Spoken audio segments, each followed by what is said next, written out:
ഒരു ചെറിയ കടയെ കുറിച്ചാണ്. അപ്പൊ നമുക്ക് ആ കടയുടെ വീട്ടിൽ ഉപ്പ് തൊട്ട് കർപ്പൂരം വരെ തീർന്നു പോയി. കടയിൽ പോയി ഇനി മേടിക്കാം.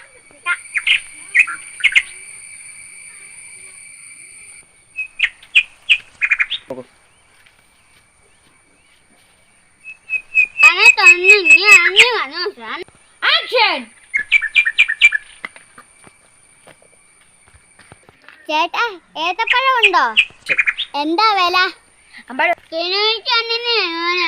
എന്നാ ചേട്ടാ 1 കിലോ ഏത്തപ്പഴം എടുത്തേക്ക്.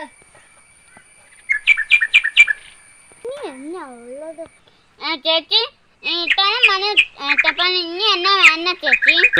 ചേട്ടാ അതൊക്കെ പൊതിയാവോ? എന്നാ ചേച്ചി ഗൂഗിൾ പേ ഉണ്ടോ ചേട്ടാ? ഇനി പറ്റിക്കാനാ ചേച്ചി. ഗൂഗിൾ പേ ഇല്ല ചേട്ടാ. എന്നാ ഞാൻ വീട്ടിൽ പോയി ക്യാഷ് എടുത്ത് തരാം. ചേച്ചി വീട്ടിൽ പോയി പൈസ അടയ്ക്കണ്ട. അന്ന് കരയുക. അന്നാണ് ചേട്ടാ വേറെ സാധനം എനിക്ക് വേണ്ട. ഞാൻ സൂപ്പർ മാർക്കറ്റിൽ പോയി എടുത്തോളാം. ഞാൻ എനിക്ക് വേറെ സാധനം